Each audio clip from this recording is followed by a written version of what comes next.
Salve galerinha, bom dia, bom dia, bom dia, mais um Morning Call edição 003 do dia 10 de dezembro de 2020. Vamos lá, o que esperar do mercado hoje? Vamos dar uma olhadinha nas principais informações, lembrando que ontem, enquanto nós imaginávamos que teríamos um dia mais tranquilo, as notícias do mercado abalaram o Brasil e o mundo. Ao invés de uma alta como nós esperávamos, acabou praticamente o mundo inteiro fechando aí com oscilações estável ou com leve baixa. O dia começou bem tranquilo, mas logo depois começou a ficar turbulento, principalmente aí com algumas informações referentes à PEC emergencial, ali que já comentamos alguma coisa ontem, mas essa PEC emergencial ela vai ter o executivo, ou seja, nesse caso o presidente Jair Bolsonaro, caso a PEC seja aprovada, terá que reduzir incentivos, que hoje aí falam aí em praticamente 4% do PIB, para no máximo 2%. Além de outras situações e algumas regrinhas aí, alguns gatilhos que serão feitos aí na PEC para cuidar em relação ao teto de gastos. Além disso, aquelas informações desencontradas que parece que infelizmente já é algo normal no mercado brasileiro, né? Infelizmente, governo e políticos não se entendem. E ontem, enquanto a Folha divulgava que os técnicos diziam que existia uma possibilidade de prorrogar o auxílio emergencial e o orçamento de guerra, logo em seguida Maia dá uma entrevista dizendo que não haveria votação e que não haveria nenhuma condição de prorrogar o orçamento de guerra e todas as demais situações que aconteceram aí por conta da pandemia. Por isso, o dia ficou turbulento, além, obviamente, de negociações no mercado internacional, Brexit, Estados Unidos e muito mais. Mas vamos falar então sobre o fechamento do mercado no dia de ontem, dia 9. Nós tivemos aí Ibovespa fechando em 112.976 mil pontos, uma queda de 0,71%. O dólar voltou a subir, 0,88, chegando a 5,17. Essa semana mesmo eu falava aí do dólar ter caído a patamares abaixo de 5,10, mas retomou uma leve alta, muito por conta aí dessa desconfiança e desse cenário internacional também que tem causado oscilações aí no mercado. Nasdaq, a bolsa de tecnologia norte-americana, sofreu bastante, tendo queda aí de 2,15%, chegando aí a 12.364 pontos. S&P, queda de 0,79%, fechando aos 3.672 pontos, e Dow Jones com queda de 0,35, fechando em 30.068 pontos. Quando partimos aí para o lado europeu, o euro teve uma alta de 0,85, chegando em 6,25. Alemanha, uma leve alta de 0,47. França com queda de 0,25. E o Reino Unido praticamente estável, fechando aí em alta de 0,08 a 6.564 pontos. A China, queda de 1,84 e Japão alta de 1,33, ou seja, bem distantes e bem contrários o mercado. Um dia de bastante oscilação. Obviamente, podemos esperar algo semelhante no dia de hoje, devido a várias informações aí relevantes no mercado. Continuando aqui, as criptomoedas. Bitcoin fechou em queda de 1,72 e o Ethereum em alta de 1,30. Lembrando aqui que o Bitcoin vem, principalmente essa semana, de quedas consecutivas, deve estar acumulando aí próximo já de 10% de queda em relação ao que tinha anteriormente. Petróleo, o Brent, fechando em alta de 0,39 a 49,03 dólares o barril, e o WTI alta de 0,26. Realmente, aqui, bastante oscilação, muito por conta da pandemia, essa oscilação de um dia sobe, um dia desce em relação ao petróleo, mas podemos imaginar aí para um futuro uma manutenção próxima disso, com leve alta devido aí às vacinas e tudo mais que já tem sido aprovadas aí no mundo inteiro. As principais altas Mesmo com uma bolsa fechando aí a 0,79, nós tivemos algumas altas relevantes. Iguatemi fechando aí com 2,10 de alta a 39,21. Ambev, a cervejaria brasileira aí, com alta de 1,39. Ambev aí fazendo alguns movimentos interessantes para reduzir a sua oscilação no dia a dia. E fechou ontem aí as suas ações a 15,26, algo que não víamos praticamente desde o início do ano, final do ano passado. Elet 6 e Elet 3 também tiveram altas ontem. Fechou aí Elet 6, que é a Eletrobras, a 1,36 de alta, fechando a 36,45. E Petrobras fechando a R$ 26,94, alta de 1,05. Por outro lado, as principais baixas, as empresas de tecnologia e varejo online, como Lojas Americanas, Lame 4, fechando aí a 24,34, com queda de quase 5%. Uzi Minas, fechando também com queda de quase 5%. E Magazine Luiza, interessante olharmos para Magalu, fechando também com queda de quase 4%, a 23,98. Lembrando que esse é um valor inferior a precificação das ações de Magazine Luiza quando ela fez o desdobramento de 1 para 4, que suas ações aí foram precificadas aí a R$ 24. IRB, que veio aí de 2 dias de alta consecutiva, também fechando aí em queda de praticamente 4%. Ela não faz parte do índice Ibovespa, mas sempre é interessante olhar, visto que IRB tem oscilado bastante e, como eu disse lá no início do ano, teve valores aí na casa de R$ 35, semana sobe, semana desce. Essa semana o CEO da IRB também deu algumas entrevistas falando aí sobre o cenário e sobre a realidade da empresa hoje. O que nós podemos esperar de agenda hoje? Hoje no Brasil nós temos a divulgação das vendas no varejo do mês de outubro, comparativo mensal e anual.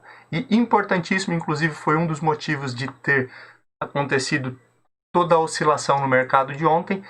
Finalizou ontem a reunião do Copom. Aguardava-se muito a divulgação da nova taxa Selic. E pela terceira vez consecutiva, após diversos cortes, o Copom manteve a taxa Selic. Apesar que a maioria dos especialistas e economistas já imaginavam essa manutenção, mas agora, após essa última reunião, espera-se pela ata do Copom, que será divulgada aí na próxima semana. A ata do Copom, entre terça e quarta-feira, ela é divulgada.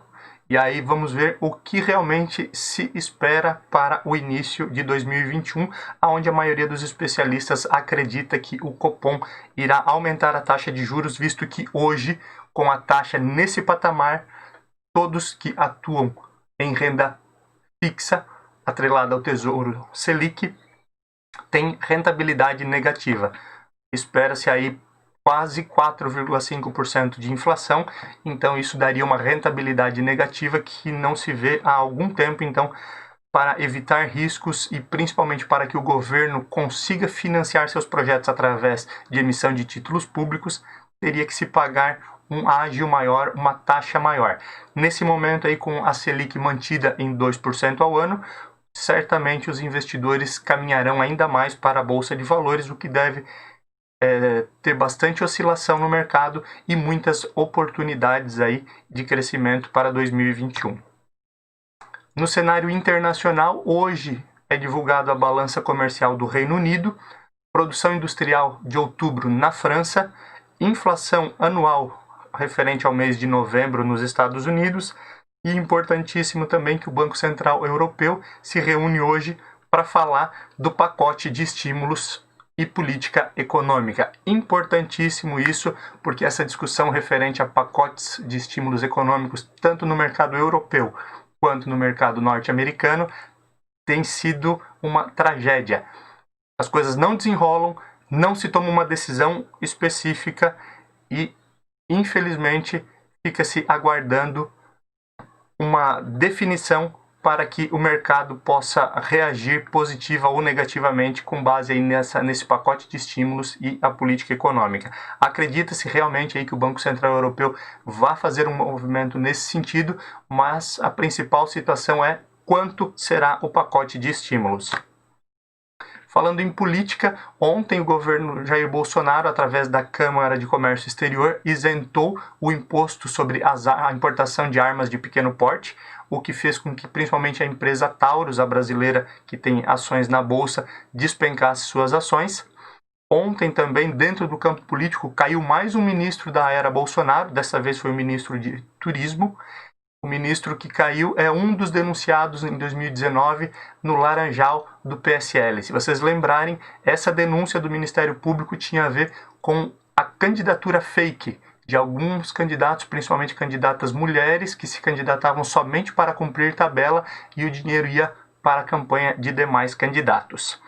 Ainda no âmbito político, a briga por poder, que já é natural em Brasília, se acirra ainda mais. Com a impossibilidade de reeleição de Maia e praticamente as tratativas paradas, o governo tenta colocar um presidente na Câmara que seja aliado e, da mesma forma, oposição e centrão também tentam atuar dessa forma. Inclusive, em entrevista, o próprio Rodrigo Maia disse que o governo está desesperado para colocar alguém na presidência da Câmara. Isso mostra novamente a briga pelo poder e, infelizmente, o descaso total pelas necessidades do país. Falando aí em eleições, as eleições norte-americanas que estavam praticamente definidas, voltam a ter um revés onde Donald Trump e mais 17 estados apoiam um processo na Suprema Corte para rever as eleições. Mesmo tendo tido toda a contagem de votos, imagina-se que esses 17 estados, um deles o Texas e Donald Trump, possam realmente ir à Suprema Corte para rever o resultado das eleições, o que novamente volta a desestabilizar o mercado. Notícia política importante quando se fala de micro e pequenas empresas, que são aquelas empresas que geram a maioria dos empregos no país. O Senado aprovou a simplificação da dívida, da negociação de dívidas para micro e pequenas empresas, principalmente quando essas micro e pequenas empresas precisam fechar. Essa desburocratização com certeza vai levar mais pessoas a empreenderem e facilitar todo o processo aí de abertura e fechamento de empresas. A economia, falando aí novamente sobre a Selic, foi mantida em 2%, já é notícia velha. Canadá autorizou ontem o uso emergencial da vacina da Pfizer, essa mesma vacina que está sendo negociada para imunização nos Estados Unidos, a mesma vacina que já está sendo aplicada lá no Reino Unido e que está sendo negociada também para o Brasil. O Canadá autorizou de forma emergencial o uso da vacina e o Brasil, onde o ministro Mansueto falava em imunização somente no final do primeiro trimestre, depois reduziu isso para janeiro e já se fala em uma possível imunização, principalmente com negociação através dessa vacina da Pfizer, que já está sendo utilizada no Reino Unido, para imunizar a população brasileira ou parte da população brasileira, com base naqueles 4 critérios, naquelas 4 etapas, iniciando já no mês de dezembro. Negociação pós-Brexit ainda tem muitas lacunas. O primeiro-ministro Boris Johnson foi a Bruxelas para conversar com o presidente da Comissão da União Europeia. Alguns especialistas dizem que a negociação está muito próxima, mas ao mesmo tempo existem muitas lacunas. Lembrando que o prazo para a negociação ali do Brexit é 31 de dezembro, ou seja, o tempo urge. E ainda sem uma definição específica, o que prejudica bastante a economia na União Europeia e dá muita incerteza no mercado. Falando em mercado corporativo, a MMX, que não é tão relevante, mas falamos dela recentemente aqui, caiu aquela decisão judicial que possibilitaria a exploração de minas pela empresa. A MMX, para quem não lembra, é uma das empresas, aquela mineradora do Ike Batista, que teve aí as empresas tendo bastante oscilação no valor das ações, principalmente por conta dessa decisão judicial que agora caiu por terra. Airbnb alcança aí quase 50 bilhões de dólares de valor para a abertura do seu IPO, abertura de capital na Bolsa de Valores.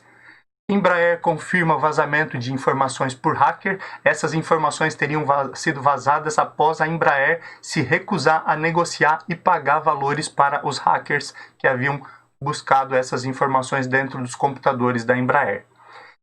Em São Paulo, divulgado aí que o e-commerce cresceu mais de 30% em 2020 e essa perspectiva de crescimento deve ser mantida ou ampliada para 2021.